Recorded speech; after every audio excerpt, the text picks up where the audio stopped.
दोस्तों, बांग्लादेश के अंदर इस वक्त जो कुछ भी हो रहा है उसके बाद सबकी नजर भारत पर आकर टिकी है। भारत के अंदर बड़े नेताओं की खामोशी क्या कुछ तबाही का संकेत दे रही है।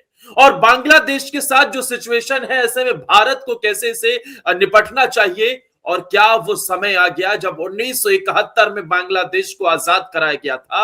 आज बांग्लादेश अपनी गलतियों की वजह से खंड खंड टूटने को तैयार हो गया है।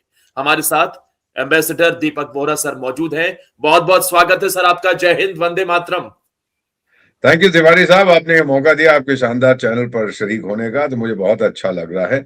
और मैं तो कई बार वहां गया हूँ, मेरे बहुत से दोस्त हैं, रहा हूँ वहां पर। उस देश को मैं बड़ी अच्छी तरह से समझता हूँ। 71 की लड़ाई से लेकर आज तक बहुत मैंने ध्यान से उसको देखा है। तो अभी आपने जो प्रश्न पूछा है कि क्या हो रहा है वहां पर, उसका मैं शुरू में जवाब देता हूँ। पहली चीज तो ये है, अब मैं सुनता हूँ टीवी चैनल पे लोग कहते हैं अजी वो भूल गए हैं कि हमने उनको आजाद कराया था, पैदा करवाया था, जेनोसाइड हो रहा था। बेटा, पहली चीज जो हम सीखते हैं डिप्लोमेसी में, उसको कहते हैं फीलिक्स श्वार्ज़ेनबर्ग प्रिंसिपल। उसका ये मतलब होता है कि अंतरराष्ट्रीय मामलों में आभार मत ढूंढिएगा। ये ऑस्ट्रिया के विदेश मंत्री होते थे 19वीं शताब्दी में। उस समय मजार लोग, हंगरी के लोग ऑस्ट्रो हंगेरियन एम्पायर को ठोक रहे थे, कहते हैं हमने अलग होना है।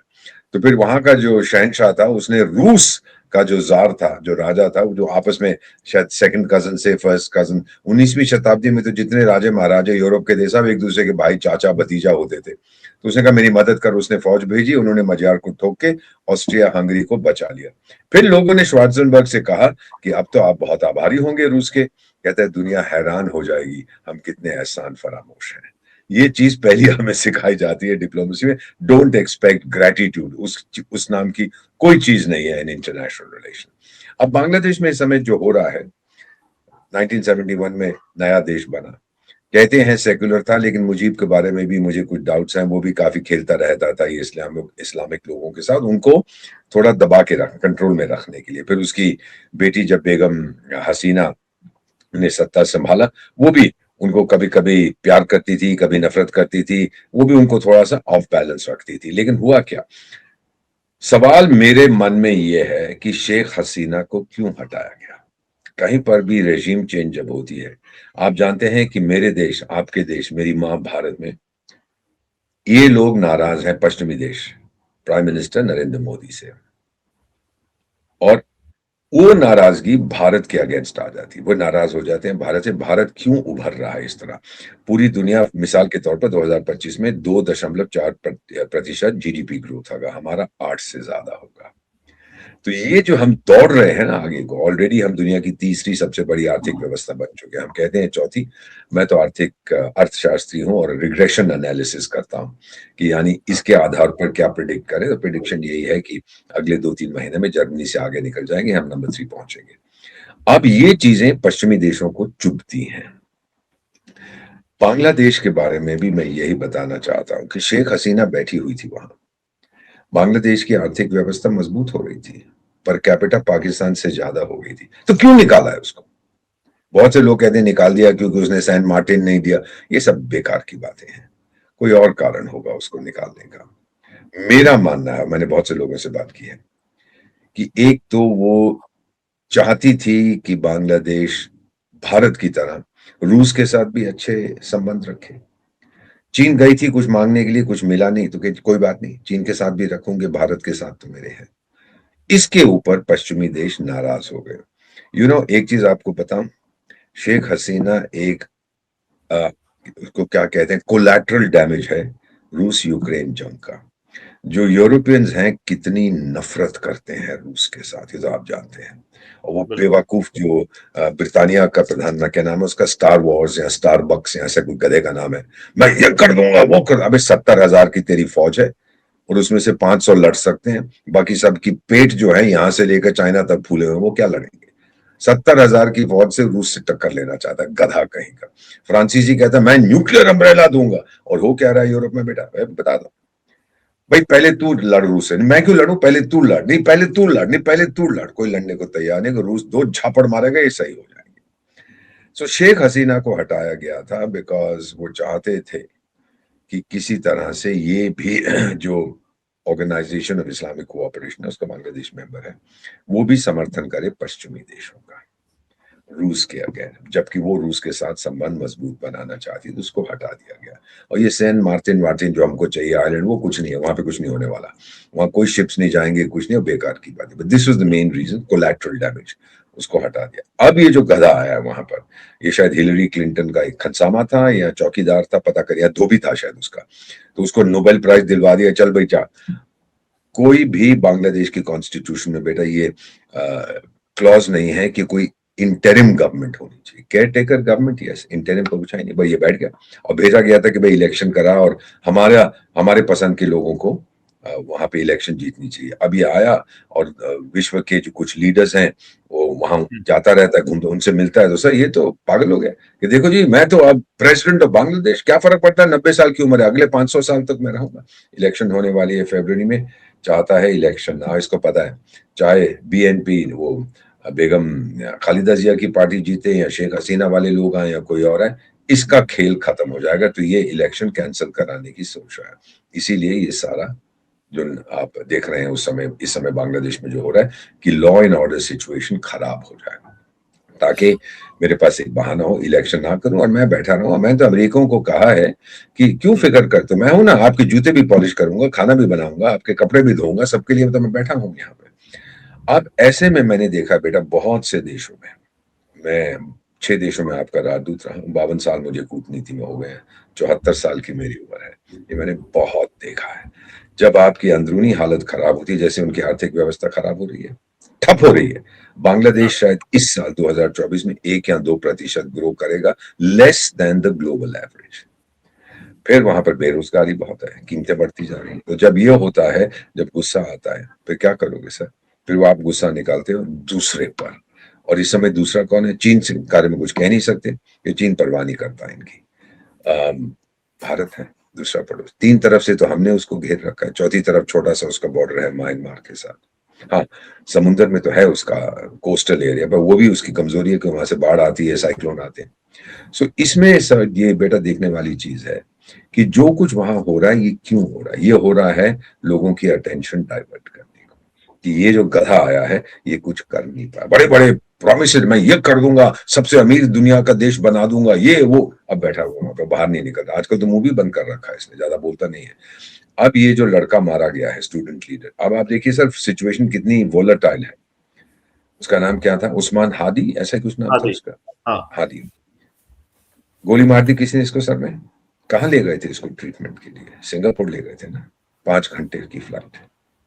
कोलकाता क्यों नहीं लाए? 45 मिनट, क्योंकि वहां पोस्टमार्टम होता है, सिंगापुर में नहीं हुआ। पता लगता गोलियां कौन से बंदूक से आई हैं, कहाँ बनी है। पोस्टमार्टम में बहुत कुछ पता लगता है बेटा, अब तो टेक्नोलॉजी इतनी आगे बढ़ गई है। सो इसीलिए उसको वहां ले गए, और वो मरा हुआ था। उसको enhanced life support, enhance life support का मतलब होता है वेंटिलेटर, जिसपे वो खालिदा जिया खुद है। बेटा आज की दुनिया में, आज की टेक्नोलॉजी में, मिसाल के तौर पे अगर मेरा हार्ट फेल हो जाए, मेरा दिमाग काम करना बंद, आई एम डेड, लेकिन वेंटिलेटर के जरिए मैं सांस लेता रहूंगा। आप दूर से देखा, अरे ये तो जिंदा है, ये तो सांस ले रहा है, वो 15 साल तक मैं कर सकता हूँ वेंटिलेटर पर। सो उसको जिंदा रखा 5-6 दिन वेंटिलेटर पर, उसके बाद ऐलान कर दिया हमारा, और उसको क्या किया? State funeral. अब ये जो गधा है मोहम्मद यूसुफ खान, ये कोशिश करता है स्टेट फ्यूनरल देने से लोगों को मैं शांत करूंगा, लेकिन और भड़क गए। अब बांग्लादेश की हालत है, लॉ एंड ऑर्डर कुछ नहीं है, खत्म हो चुका है, सड़क का राज है। ये नौजवान बच्चे जो हैं ये सड़क पर उतर आए, और ये इस्लाम का सहारा इसलिए ले रहे हैं कि वो जो गधे हमारे पश्चिमी तरफ हैं, आतंकिस्त जिहादिस्तान, वो कह रहे हैं कि बस इस्लाम के नाम पे जो करना है करो, हम आपकी मदद करें। अगर ये इस्लाम का नाम ना लेते, कहते हैं हम सेकुलर बेसिस पे परिवर्तन लाना चाहते हैं, तो वो इनकी मदद नहीं करता। खुद तो ठुक चुका है हर जगह से। अफगानिस्तान तो बुरी तरह से ठोक रहा है उसको, ईरान के साथ भी उसके संबंध ठीक नहीं है। फिर अभी उनका जो है, क्या नाम है उसका, वो मुन्नी भाई, वो लिबिया चली गई है कि मैं ये हथियार दूंगा, वो हथियार दूंगा। अच्छा, लिबिया की जो असली सरकार, एक्चुअल सरकार जो अंतरराष्ट्रीय रिकॉग्नाइज्ड है, वो उसका आर्मी चीफ गया था टर्की, वहां उसका जहाज गिर गया, वो मर गया, और बड़ी कॉम्प्लिकेटेड सिचुएशन है वहां पर। सो अभी जो है ये लोग पाकिस्तान के उसमें आ गए हैं। और आपको एक चीज इस हादी के बारे में और बता देता हूँ बेटा, मेरे बांग्लादेशी दोस्तों ने बताया था, यू नो हिज मदर, ये 32 साल का था ना, तो इसकी मदर होगी कोई 60 की या 65 की। हाँ सर। 71 में पंजाबी मुसलमान पाकिस्तानी फौज ने उसको बख्शा नहीं था। समझ रहे मैं क्या बोल रहा हूँ? 30 लाख बंगाली औरतों के साथ बलात्कार हुआ था। इस गधे को पता है क्या हुआ था। अब तो को बोलने का बोला वाला नहीं, मर गया ये। तो फिर क्या होता है सर कि मेरा मानना है पाकिस्तान भी बहुत बड़ी गलती कर रहा है जिहादिस्तान, क्योंकि आपने वहां दखल दी धर्म के नाम पर, और अगर धर्म के नाम पर इनकी तरक्की नहीं हुई जैसे पाकिस्तान में नहीं हो रही है, फिर वहां बगावत होगी। वो बगावत आप देख रहे हैं सर जिहादिस्तान में। खैबर पख्तूनख्वा जो पश्तून है, by the way my father's family is from Ghazni, तो मैं 10% पठान खुद हूं। तो आप देखिए वहां पे खैबर पख्तूनख्वा के लोग नाराज हैं। आप देख रहे हैं कि सिंध के लोग नाराज हो गए हैं, सराइकी के लोग नाराज हो गए हैं, बलूचिस्तान के लोग नाराज हैं। जब आपकी इकोनॉमी खत्म होती है सर, फिर गुस्सा आता है। बिल्लू भाई क्लिंटन मेरे दोस्त हैं, अमेरिका के राष्ट्रपति होते थे। किसी ने पूछा कि आप के लिए क्यों वोट करें, बोला इट्स द इकोनॉमी स्टूपिड। जब आर्थिक व्यवस्था ठप, सब कुछ फिनिश्ड। यही आप बांग्लादेश में देखेंगे, इसलिए ज्यादा दखल वहां कोई नहीं दे रहा। चीन भी दूर है अभी।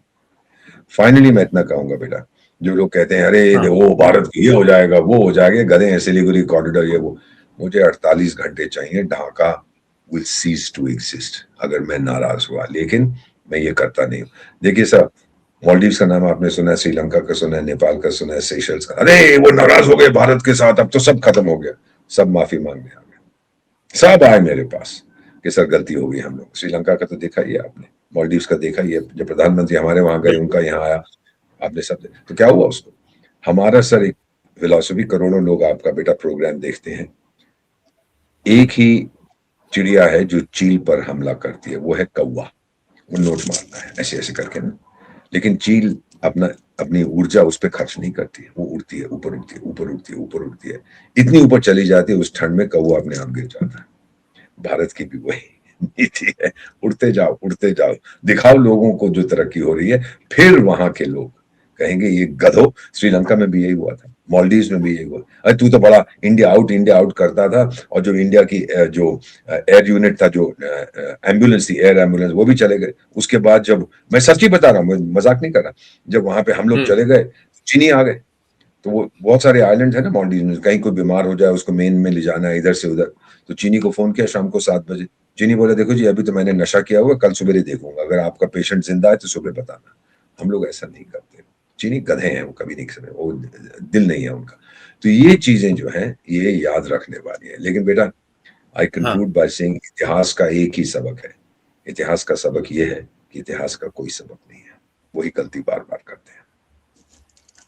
लेकिन सर जिस तरीके से हालात हैं, अब लोग सवाल पूछ रहे हैं कि भारत इतना खामोश क्या है, कि दूसरी तरफ भारतीय सेना ने अपना चौथा मिलिट्री बेस भी मिजोरम में ढूंढना शुरू कर दिया है।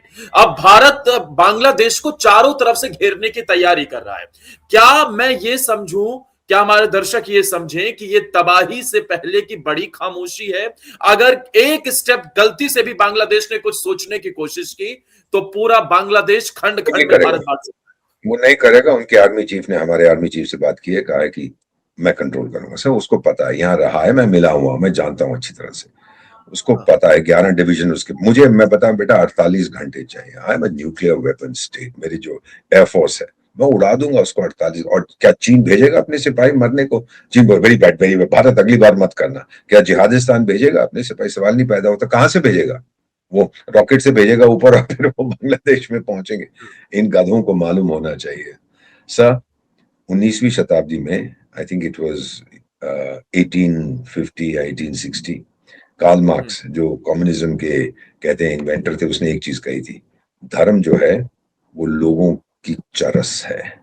जब आपके पास कुछ नहीं है तो धर्म ठूसो मुंह के अंदर, कि देखो कोई बात नहीं, इस जिंदगी में तो आप बिल्कुल गरीबों की तरह, भिखमंगों की तरह रहते हैं, लेकिन धर्म का नाम लेंगे ना तो अगले जीवन में आप शहंशाह बनेंगे। The opium of the messes, वही बिल्कुल हो रहा है। धर्म ठूस रहे हैं, इस्लाम ठूस रहे हैं उनके मुंह में, कुछ नहीं होने वाला है sir. So my feeling is, दो चीजें, अगर इलेक्शन हुई तो कोalition सरकार आएगी, और वो बांग्लादेश नेशनल पर, क्योंकि अवामी लीग को तो लड़ने दे रहे, बांग्लादेश नेशनल पार्टी की सरकार बनेगी। और दूसरी चीज, सिविल वॉर, गृह युद्ध, बांग्लादेश में होगा, टूट जाएगा, खुद टूट जाएगा, मुझे कुछ करने की जरूरत नहीं है। सर लेकिन मैं एक सिचुएशन आपसे समझना चाहता हूं, क्योंकि बांग्लादेश के अंदर 1941 आजादी से पहले का जो सेंसस बताता है पूर्वी पाकिस्तान में करीब 28-29% उस वक्त हिंदू हुआ करते थे। अब उसके बहुत कम रह बाद गए। नेहरू लियाकत पैक्ट हुआ, जो कि जिस पर सरदार पटेल ने खुद कहा कि भाई बांग्लादेश का जो चटगांव का इलाका है, पहाड़ी इलाका, वो बड़ा वो हमारा। हिंदू इलाका है और उसे हिंदू लैंड घोषित कर देना चाहिए। श्यामा प्रसाद मुखर्जी ने समर्थन किया, लेकिन नेहरू उस पर नहीं मारे। क्या हिंदुओं की जो घटती आबादी ऐसे देशों में है, क्या ये समय सही नहीं है जब सीए से भी बड़ा कदम लेना पड़ेगा, जो इजराइल यहूदियों के लिए करता है पूरी दुनिया में, अब हिंदुस्तान को भी हिंदुओं के लिए करना चाहिए? आपने बहुत अच्छा ये सवाल उठाया इसराइल के बारे में जो आपने जिक्र किया। बेटा, अगर मान लीजिए भूटान में अत्याचार, मान लीजिए वहां 10 यहूदी हैं, उन पे कुछ तकलीफ हो रही है, इसराइल वहां नहीं जाएगा हमला करने के लिए। वो कहेगा मेरे पास वापस आ जाओ, क्योंकि इसराइल की स्थापना इसलिए हुई थी कि यहूदी लोगों को एक होमलैंड मिलना चाहिए। अब एक चीज और, अब भारत की सभ्यता के बारे में बेटा, मेरा एक्सटेंडेड परिवार अमेरिका में रहता है। अब सुनिए जो मैं आपसे बता रहा हूँ, करोड़ों लोगों से बांटना चाहता हूँ। पठान का बेटा हूं, मेरी माँ सिख फैमिली से थी। मेरे एक्सटेंडेड फैमिली में एक मुसलमान बहू है और एक यहूदी दामाद है। कौन हूं मैं बेटा? कौन हूं मैं? भारतीय हूं। ये हमारी सभ्यता, मैं सनातनी हूं। अब जो आपने कहा कि हिंदुओं पे जहां जहां लोग तंग करते हैं, बहुत जगह है जहां पे आप पढ़ेंगे, आप लोग कहेंगे कि यहाँ पे अत्याचार हो रही है, क्या करना चाहिए। अगर मुझे अंदर जाके उसको खत्म करना है, वो तो मैंने बताया 48 घंटे में मैं खत्म कर दूंगा, कोई बड़ी बात नहीं है। मैं वहां बेस बना रहा हूँ, बेस उसके लिए नहीं बना रहा, मैं वहां बना रहा हूँ चीन को बताने के लिए कि टाइगर मैं तैयार हूँ, अब आने की कोशिश मत कर। तो जो पंगा ले रहा है वो मैं भी कर सकता हूँ, मैं भी पंगा ले सकता हूँ। फिर ताइवान के बारे में जो बात होती है चीन की, चीन कभी हमला नहीं करेगा, उसको जो चाहिए उसको मिल गया, सारी दुनिया का ध्यान हुआ है, वो अपने आप जो करना चाहता है वो कर रहा है। सो बांग्लादेश की स्थिति इतनी कमजोर है, सब तरफ से घिरा हुआ है भारत से। अगर कुछ उसने मुंह खोला, कुछ गलती की उसने, गलती की उसने, सिलीगुड़ी कॉरिडोर जिसको आप चिकन नेक कह, उसके अपना भी एक कोई बर्ड्स नेक या कुछ है, सब वो टूट जाएगा। उसको बहुत मार पड़ेगी और कोई उसका समर्थन नहीं करेगा। अरे पाकिस्तान के नेवल चीफ जाए, आर्मी चीफ जाए, पिंजड़े वाली मुनिया चला जाए, सारा जिहादिस्तान की सरकार वहां बैठ जाए ढाका में, कुछ नहीं होने वाला है। क्योंकि जिहादिस्तान को पता है अब मैं भारत से पंगा नहीं ले सकता। वो कहा नहीं था उसने, उनका जो क्या नाम है उसका सर, वो पिंजड़े वाली मुनिया जो अपने आप को फूल मार्शल कहता है, फील्ड मार्शल या जो भी है, क्या कहा था कि अल्लाह ने हमारी मदद की, नहीं तो हम मारे जाते। गधे, अगर अल्लाह ने मदद की तो फिर तू क्यों फील्ड मार्शल बन गया? तो अल्लाह को बनाता ना फील्ड मार्शल जिसने तेरी मदद की थी। बेवकूफ आदमी है ये। सो बेटा डोंट वरी अबाउट दिस, मैं आपके जितने लोग हैं, मैं जानता हूं बांग्लादेश को, वो कभी भी भारत से पंगा नहीं। जो 50 साल की उम्र से ज्यादा है उनको पता है कि उनकी माओ और दादियों के साथ क्या हुआ था, वो स्वीकार नहीं। वो कहने के लिए दिल को खुश रखने की गालिब, ये ख्याल अच्छा है। जेनजी आ गई, उनको अभी याद नहीं है, लेकिन बहुत जल्दी याद आएगा। पाकिस्तानी क्यों जा रहे हैं उधर? जूते मार के भगाया था इनको 71 में। मेरे पाकिस्तानी फ्रेंड्स जो मेरे व्हाट्सएप ग्रुप के ambassadors, retired generals, diplomats, politicians, वो कहते हैं पाकिस्तानी जिहादिस्तानी, कहते हैं ये तो मौका है बदला लेने का। उस वक्त हम हार गए थे, नहीं कर पाए। इस बार सुनिए, हम उनकी नस्ल ठीक कर देंगे। इससे ज्यादा मैं क्या कह सकता हूँ आपको। तो ये जो खेल रहा है आग के साथ बांग्लादेश, इसको कोई फर्क नहीं पड़ता इस बुढ़े को, ये तो मर जाएगा 2-3 साल में, ये भाग जाएगा अमेरिका वापस। नागरिकता इसके पास अमेरिका की है, वहां जाके बैठ जाएगा, कुछ ना कुछ किताबें लिखेगा, लेक्चर देगा, पैसे बनाएगा, दैट्स ऑल। या फिर हिलरी क्लिंटन का खनसामा फिर से बनेगा। तो डोंट वरी अबाउट दिस। हाँ, इस साल में जो आने वाला साल है 2026 में, आप देखेंगे आइदर एक स्टेबल गवर्नमेंट या सिविल वॉर, और कुछ नहीं होने वाला। यही दो ऑप्शंस हैं, और दोनों बांग्लादेश के लिए बहुत अहम उनका सिग्निफिकेंस है। सिविल वॉर होगी तो देश टूट जाएगा, नो क्वेश्चन। और अगर स्टेबल गवर्नमेंट हुई तो ये जो गंद इन्होंने मचाया है इस्लामिक फोर्सेस को अनलीश करने का, उसको कंट्रोल करना पड़ेगा। वो फौज करेगी, फौज तो अभी तक चुपचाप से बैठ के देख रही है। अभी तो लोगों को गुस्सा निकल जाने दो, आक्रोश निकल जाने दो, उसके बाद।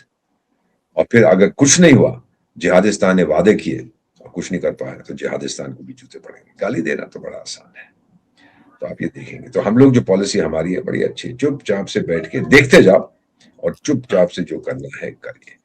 तो ये पॉलिसी हमारी बहुत अच्छी है। और अगर कोई आपको मिलिट्री वाला को, ओ ये हो जाएगा, वो हो जाएगा, ये खतरा है, वो खतरा, कोई खतरा नहीं है टाइगर। हमें मालूम है कैसे निपटना है। श्रीलंका में बोलते नहीं थे कि वो क्या क्या ऐसा बेटा, उस पोर्ट का नाम क्या, टोटा टोटा ऐसा कुछ बना रखा था वहां पे हाँ। श्रीलंका में, कि वहां तो चीनी आ जाएंगे, बेस बन जाएगा।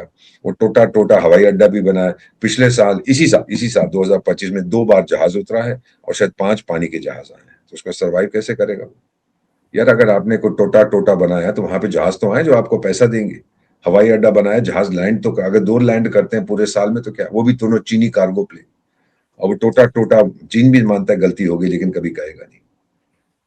तो ये सर चीजें लेकिन जो है ना वो, हाँ, सॉरी। भारत की ये सिचुएशन कैसी है सर? क्योंकि एक तरफ चीन, एक तरफ बांग्लादेश, पाकिस्तान, आगे तो मालदीव। नहीं, मालदीव तो हमारा दोस्त है, वो क्या करेगा उसको? हाँ। तो मेरे को एक मैं अपनी नेवी का एक छोटा सा जहाज भेजूंगा, उसको खत्म कर देंगे। ये अगर लड़ना चाहते हैं, भिड़ना चाहते हैं तो हम तैयार हैं, भिड़ेगा नहीं। जहां तक जिहादिस्तान है वो मार खा चुका है। उसने तो कह दिया कि अल्लाह ने मुझे बचाया था, नहीं तुम्हें। अगली बार अब अल्लाह बिजी रहा तो शायद बचाएगा नहीं आपको। और फिर जहां तक बाकियों का सवाल है, चीन का, चीन क्यों लड़ेगा मुझसे? क्या चाहिए उसको? कोशिश कर ली गालवान में, मार खाइए। हम्म। किसके लिए लड़ेगा? बस ये है कभी कुछ करता रहे, ये करता रहे, वो करता रहे। चीन का दुश्मन अमेरिका है, मैं बीच में एक बाधा। जो मैं बात कर रहा था बेटा, ये कुछ नहीं होगा। चीन के अपने हैं, सब भारत की दोस्ती चाहते हैं, भारत का मार्केट चाहते हैं। एक चीज, अभी न्यूजीलैंड के साथ फ्री ट्रेड एग्रीमेंट हो, ये भी आपको जानना चाहिए। अरे छोटा सा देश है, मेरी इकोनॉमी उससे 20 गुना ज्यादा है, लेकिन उसका प्राइम मिनिस्टर ट्वीट, अरे हमने साइन कर दिया, 140 करोड़ लोगों का मार्केट मेरे को मिल जाएगा, न्यूजीलैंड दुनिया का सबसे अमीर देश बन जाएगा, हमारे लोगों को नौकरी मिलेगी, तनख्वाह बढ़ेगी। क्या बकवास करता है? 140 करोड़ लोगों के लिए तू गाड़ियां बनाएगा? 140 करोड़ गाड़ी बनाएगा तो 5 तो बनती नहीं है तेरे से एक साल में, तो क्या बकवास करते हैं। लेकिन ये जो अग्रीमेंट्स ऐसी चीजें होती है ना, ये अपनी डोमेस्टिक ऑडियंस के लिए होती है। हम लोग भी बड़े स्पष्ट रूप से हमने जो हिंदू समुदाय है वहां पर उनको बता दिया है, हम देख रहे हैं, और अगर आपने इकट्ठे होकर ठोकना है इनको, गेट टुगेदर। तो और फाइनली इसने शेख हसीना के ऊपर भी, एक गधे ने, मोहम्मद यूसुफ खाने को आरोप लगाए हैं, जेनोसाइड ये वो। अब मैं एक बताता हूं बेटा, ये जो कर रहा है ना हिंदू समुदाय माइनॉरिटीज के साथ, अगर किसी ने शिकायत की इंटरनेशनल क्रिमिनल कोर्ट में, ठाकुर जी। तू तो गए, इसके अगेंस्ट अरेस्ट वारंट इशू होगा। ये जो जलाया था एक हिंदू नागरिक को, उसका वीडियो बनाया, वीडियो में चेहरे साफ नजर आ रहे हैं, उनको पकड़ना बड़ा आसान है।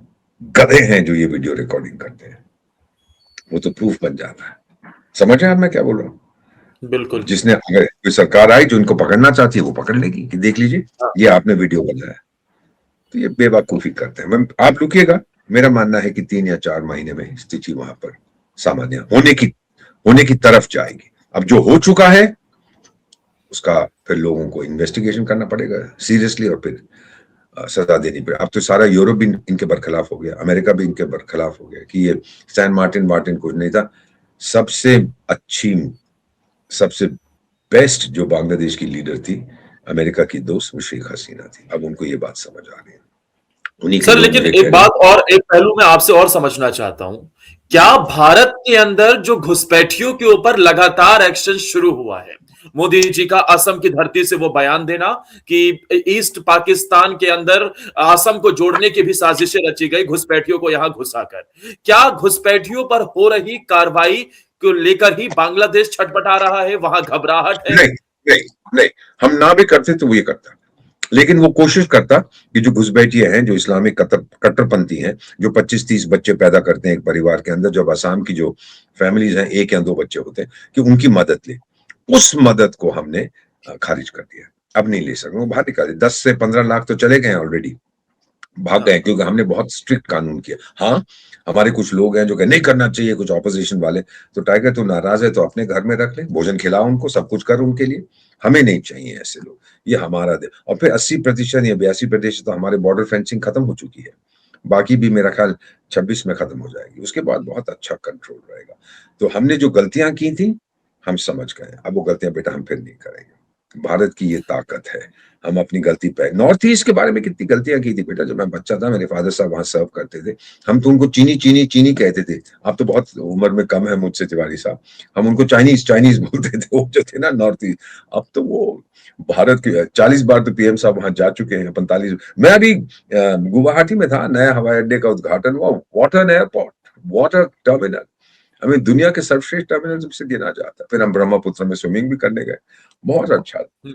ये बदल चुका है बेटा, अब ये इंडिया नहीं है, अब ये भारत है, परिवर्तन आ चुका है। सर, जिस तरीके से मिजोरम के अंदर हम देख रहे हैं, एक पारवा जगह है जहां पर भारत अपनी एक फॉरवर्ड बेस बनाने की तैयारी है। लगातार वहां पर हमारे जो सीनियर आर्मी फोर्सेस है उनका दौरा होना लीडर्स का, और इसके अलावा सर 3-3 बटालियन को अतिरिक्त तौर पर वहां तैनात कर देना। क्या ये संकेत साफ है कि अगर गलती से एक आग उठाई तो तुम्हारी आंखें नोच ली जाएंगी? 100%। 3 पलटने तो बहुत है उनसे निपटने के लिए। 3 बटालियंस का मतलब होता है एक ब्रिगेड, 3 ब्रिगेड एक डिवीजन, घुस जाएंगे अंदर। और लड़ना मारना का हथियार कहाँ है उसके पास? और चीन से तो हथियार मिलेगा नहीं क्योंकि वो ठप हो गए थे। तो वो कुछ नहीं, वो कहने की बात है। वो बेवकूफ जाके हम गार्डियन ऑफ द सी हैं, हम ये कर देंगे वो कर देंगे। अभी तेरे पास ताकत कहाँ है? बुढ़ा तो हो रहा है, मरने वाला है, तेरे को हाथ पकड़ के तो तेरे को बाथरूम ले जाते हैं, तो क्या बकवास कर रहा है? मैं ये कर दूंगा, वो कर, हिम्मत है तो कर, पंगा लेने की कोशिश कर, बॉर्डर के अपने लोग भेज, मेरी बीएसएफ भी काफी है तुझे ठोकने के लिए। अभी तो मैं बॉर्डर से आ रहा हूँ, मेरे बीएसएफ वाले क्या कह रहे थे मुझे, बेटा आई डोंट माइंड, नाम तो मैं नहीं लूंगा, बट यंग ऑफिसर्स, बस सर आदेश तो मिलने दो, फिर हम दिखाते हैं, लोग ढाका तक पहुंच जाएंगे। वो पहुंच जाएंगे तो कोई दिक्कत नहीं है, और लड़ना मरना कुछ नहीं आता है। सो जो हम वहां पे इस समय स्ट्रेंथन कर रहे हैं, हमने एक माउंटेन डिवीजन भी खड़ी की, माउंटेन कोर भी बनाया था। चीन बोला क्यों कर रहे हो, क्यों कर रहे हो? अबे तू कौन होता है कहने वाला? पहले हमारी सरकार, मैं आपकी चीज बताऊं अपने तजुर्बे में, जब मैं 1973 का मॉडल हूं भारतीय विदेश सेवा का, तो विदेशी आते थे, दलाई लामा से मिलना चाहते थे, हम उनसे कह दिया यार मत मिलो, देखो चीन नाराज हो जाएगा। ये मैंने खुद कहा है कुछ विजिटर्स को जब मैं मंत्रालय में था। आज मैं क्या कहता हूँ उन्हीं विजिटर्स को, 3 देशों में विशेष सलाहकार, सर आप आ रहे हैं ना, दलाई लामा से जरूर मिलिए।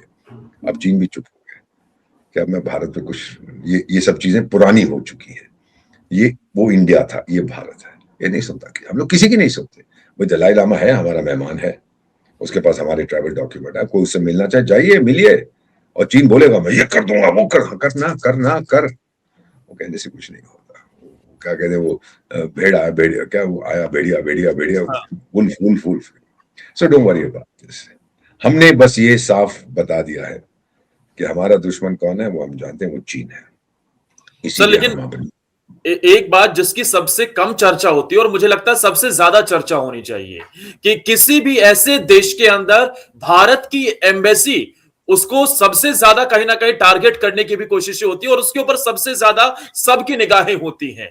कैसे सर ऐसी सिचुएशन को आप लोगों ने टैकल किया इतिहास में भी, और कैसे एक एम्बेसी वर्क करती है ऐसी सिचुएशन में? मुश्किल होता है जब हमें फ्रीली काम नहीं करने दिया जाता। ये जिनीवा कन्वेंशन है कि भाई उसकी हमारी सुरक्षा जो होस्ट गवर्नमेंट है वहां भी है, लेकिन ये सब इनको पता नहीं, गधे हैं। मालूम नहीं 22 साल का, 23 साल का, 25 साल का फॉरेन अफेयर्स मंत्री बन जाता है, कोई ये एडवाइजर बनता है, गधे हैं, बयान पे बयान देते रहते हैं, लोगों को भड़काते हैं। मालूम नहीं है कि ये उन्हीं को आके काटेगा, इसको कर्मा कहते हैं। जब हमें दिक्कत होती है, हमारे अपने दूसरे सिस्टम होते हैं, हम लोग कम्युनिकेशन जारी रखते हैं दिल्ली के साथ, बाकी मिशंस के साथ, और फिर हर जगह जिस भी देश में हम काम करते हैं बेटा, हमारे मित्र होते हैं, मैं इतना ही कहूंगा, जो हमें जानकारी देते हैं और हमारी मदद करते हैं। हमारा नेटवर्क बड़ा तगड़ा है। मैं ये नहीं कह रहा कि हम सब जासूस हैं, और हम लोग जो डिप्लोमेसी कर, अब देखिए वीजा हमने बंद कर दिए, कहाँ जाएंगे ये मेडिकल ट्रीटमेंट के लिए? जिहादिस्तान के लोग तो मेरे पास आते हैं, आपको मालूम है ना, वीजा हमने बंद कर दिया। कोलकाता के अस्पताल तो भरे हुए थे बांग्लादेशियों से, इनके पास नहीं है। तो फिर ये बकवास करने की मैं ये कर दूंगा वो कर दूंगा। और फिर नॉर्थ ईस्ट की फाइनली एक चीज कहता हूँ, ये जो मुल्ला है, क्या नाम है इसका, ये यूजलेस खान, तो बहुत इस्लामिक है ना।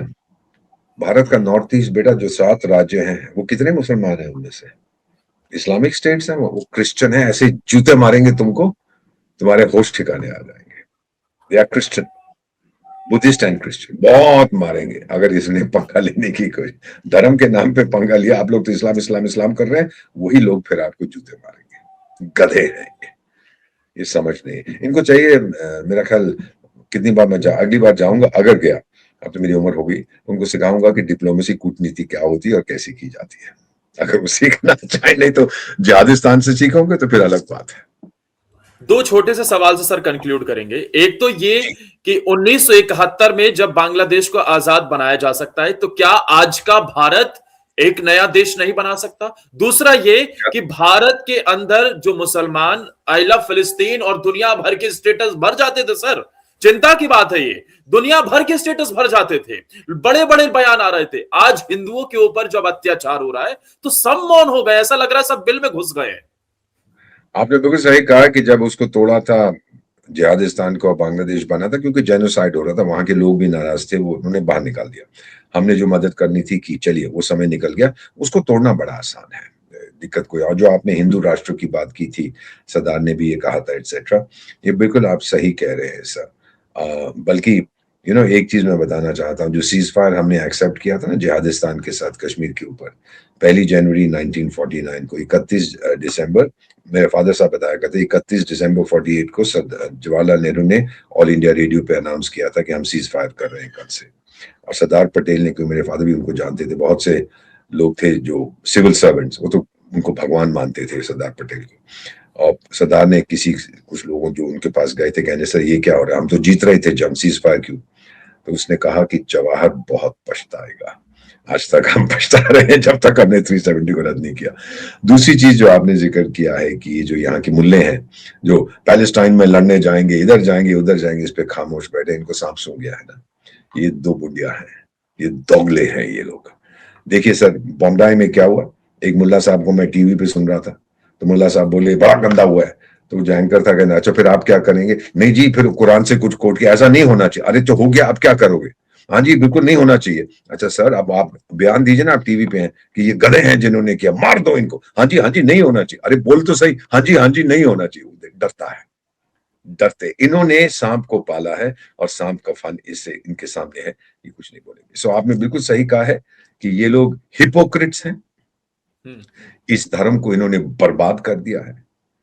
सर एक टाइम था जब मैं स्कूल में पढ़ता था, बहुत साल पहले, मेरे साथ जो बच्चा बैठा, मुसलमान है, क्रिश्चियन है, यहूदी है, क्या फर्क पड़ता था मुझे? मेरे घर आते थे, भोजन करते थे, मैं उनके घर में जाता था। ये फिर इन लोगों ने लाना शुरू करे, ओ इस्लाम तो दुनिया का ये था वो था। अब एक सवाल मैं इनसे पूछता हूँ, जैसे बताया कि मेरे फादर पश्तून थे, मैं इनसे पूछता हूँ, जवाब नहीं मुझे देते सर, कि हम लोग 1600 साल से मुसलमान हैं, 10,000 साल से हम पठान हैं, इस्लामिक बनने से पहले हम क्या थे? हाँ जी इस्लाम बहुत अच्छा है। मैंने कहा हाँ, उससे पहले हम क्या थे? हाँ जी चलो चाय पीते हैं। उससे पहले हम क्या थे? हाँ जी चलो मैं घर जा रहा हूं। बोलेगा नहीं, क्योंकि ये झूठ पे झूठ पे झूठ, अपने आप को इन्होंने कन्विंस कर दिया कि इस्लाम से पहले दुनिया नहीं थी। इस्लाम से पहले दुनिया थी बेटा, और दुनिया रहेगी इस्लाम के बाद में, या किसी भी धर्म के बाद में दुनिया तो रहेगी। सो ये चीजें जो ये बेवकूफी कर रहे हैं, आपने बिल्कुल सही फरमाया। और अगर बांग्लादेश टूटेगा सो बी इट, और ये अगर मुल्ला लोग अपना मुंह खोलें तो बड़ी अच्छी बात है। नहीं खोलते हैं, सारी दुनिया को पता लग जाएगा कि आप गधे हैं, आप लोग बिल्कुल हिपोक्रिटिकल है। That's all that I can say. Thank you so much sir for joining us. और जिस बहुत अच्छा तरीके लगा से बेटा, हम आपके आगे, चैनल को शुभकामनाएं और बहुत चमको। यू आर वेरी गुड, आप तो टीवी का बहुत तजुर्बा है आपको तिवारी साहब, प्लीज शाइन। अब इस चैनल को ऐसा बनाइए कि लोगों को पता लगे भारत के बारे में, and the new emerging Bharat. 140 crore की आबादी, क्या मजाक कर रहे हैं हम लोग? जो जिस तरह से भारत उभर रहा है साहब, मेरी वो जर्मनी वाला नहीं आ रहा अगले महीने, आएगा वो भी, माल बोलेगा मैं ये चाहिए वो चाहिए, वो तो कर जो करना है यार, हम निपट लेंगे तेरे साथ। थैंक यू वेरी मच बेटा, बिल्कुल बड़ा सर, अच्छा लगा। थैंक एक यू। नए विषय पर फिर आपसे चर्चा करेंगे सर। और जब कहेंगे, कोशिश मैं करेंगे। हाजिर, आपसे बात करके बहुत अच्छा लगा बेटा। आई मीन दिस, पठान का बेटा झूठ नहीं बोलता। जब आपको बहुत चाहिए हो बहुत मैं आ शुक्रिया, जाऊँ। बहुत बहुत आभार सर आपने। और जिस थैंक यू तरीके से बेटा। बांग्लादेश के अंदर भारत कार्रवाई की तैयारी कर रहा है, आपने दीपक सर को सुना। और अब वो दिन दूर नहीं, अगर एक भी गलती मोहम्मद यूनिस ने कर दी ना, तो बहुत बुरा पछताएगा। और नेहरू की गलती अब मोदी सुधार देंगे। ढाका पर कब्जा बहुत दूर की बात नहीं है, सर ने बताया 48 घंटे की बात है भाई। लेकिन अब भारत वेट एंड वॉच की भूमिका में नहीं, डायरेक्ट एक्शन की तैयारी में। बहुत जल्द आपको वो भी देखने को मिल सकता है। बहुत बहुत शुक्रिया सर आखिर में आपका एक बार फिर से। Thank you sir, thank you बेटा, खुश रहो, आबाद रहो। Thank you, keep shining.